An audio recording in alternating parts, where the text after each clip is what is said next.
it's Michelle from Scrap Secrets and welcome back to my channel. Today we are going to make a Moana inspired birthday card for my 2-year-old niece, Mila.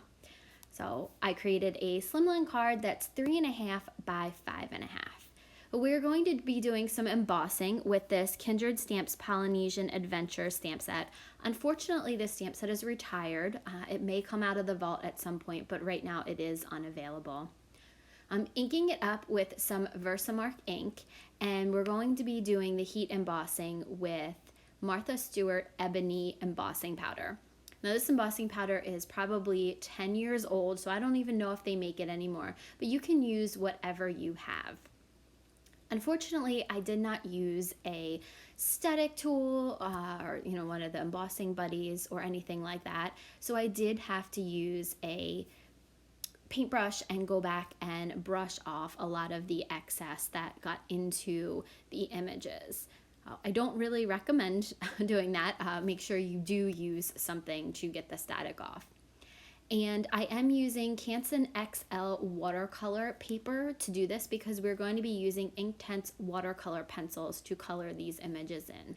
Right now I'm using my Wagner heat tool to heat up all the images. I'm not sure how well you can see this. I thought I was a little bit closer, so I do apologize for that.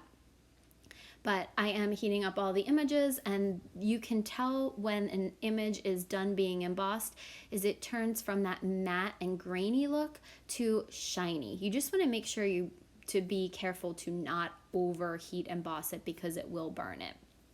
So now I'm using my Inktense watercolor pencils to color in the images.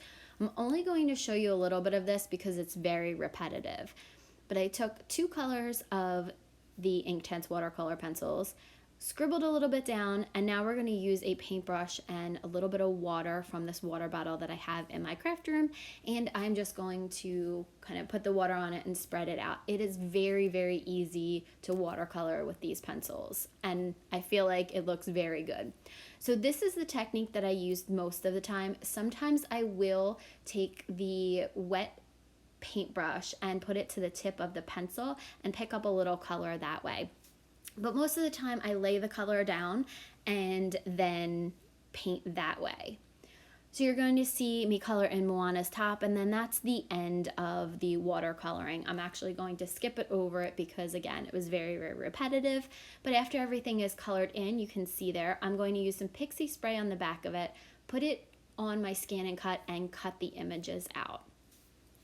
Now we're going to work on the background, and that is a Fawn Small slimline with lift flap die. So I used the background piece, and we're going to create the background for this whole entire scene. I'm just laying it out where I want everything to be so that I can see where I need to make the sand start and the sand and the water meet. So I drew a little line in there, I just put a little bit of ink down, and I'm using Distress inks for this. And the reason I'm using Distress inks, which I don't normally do, I don't have both of these colors in Distress Oxide, so I had to use them in Distress ink. These are tea dye and vintage photo. So tea dye laid down first, and then I went back in with the vintage photo to darken up the edges.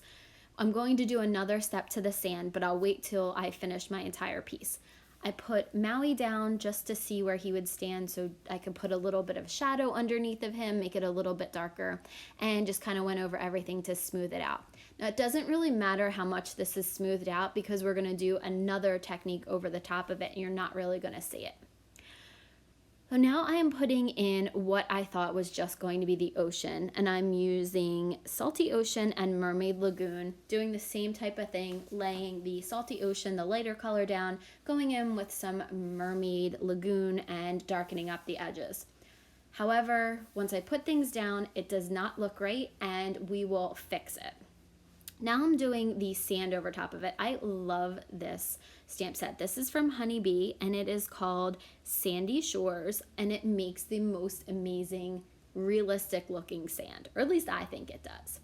I'm inking up the stamp set with the MFT Hot Fudge ink, and I just put the paper right on top of it and press it down. Now I didn't get the exact placement, so the sand is actually a little bit in the ocean. No problem, just go back in with that brown brush and bring the ink up a little bit. So now I think that my background is basically done, and I start laying things out. And once I put the boat in there, I feel like it's floating in the sky and it doesn't make sense. I'm going to try to figure out how to fix this. And it took me a couple minutes. I was trying to figure out what to do.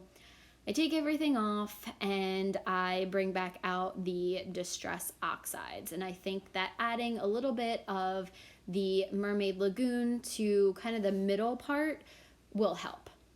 And it doesn't really. Then I realize there's always that horizon line where the ocean and the sky meet. If you're sitting on the beach and you see it, you're like, oh, there's that line right there. So I take the scrap cardstock from the cutouts that I used, and I'm just going to ink up and make sure that I make that line very defined. So once I pick that paper up, you're going to be able to see there's a clear line between the sky and the sea, and the scene makes more sense, and especially if you know the songs from there. I'm not going to sing it, I'm not going to assault your ears, but if you know the movie and you know the line from one of the songs, because the girls sing Moana nonstop, it made sense.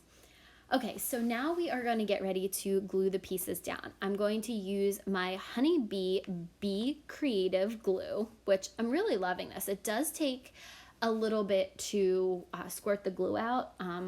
So if you have some dexterity issues, it might not be the best glue for you, but I do really like it. Now we're going to stamp the sentiment on the front, and this is from Mama Elephant Cupcake Wishes.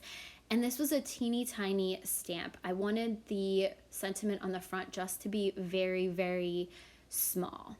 And it just says, enjoy your day. And that was inked up with Hero Art's Cup of Joe.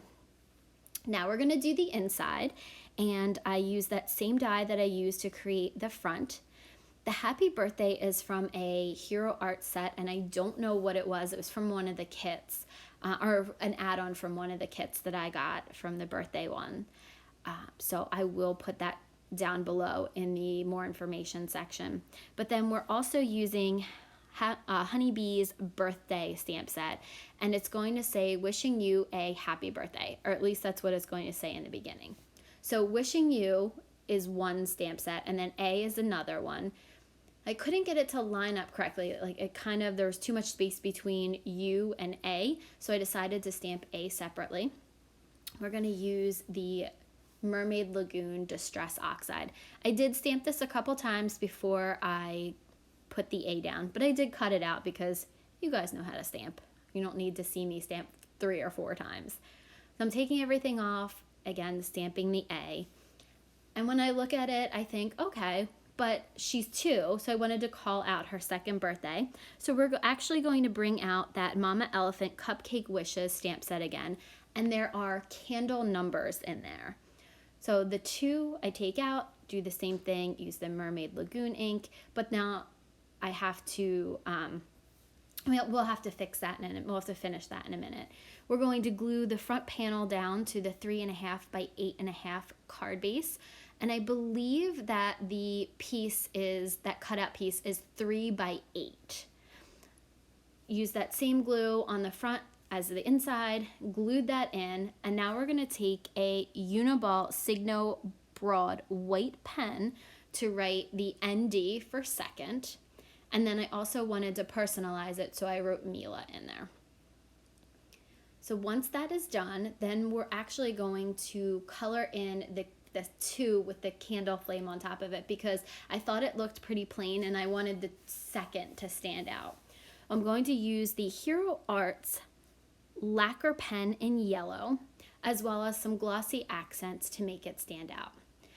I'll put the Glossy Accents on the 2, and then I actually use my Tim Holtz pick to pull some of that out. I actually went outside of the lines. So that's the end of the card. I actually stamped an envelope with Maui and Moana on it because she loves them so much. So you'll see that in the picture. Thank you guys so much for watching. If you have any comments or questions, please feel free to leave them below, and I'll see you again in the next video. Bye!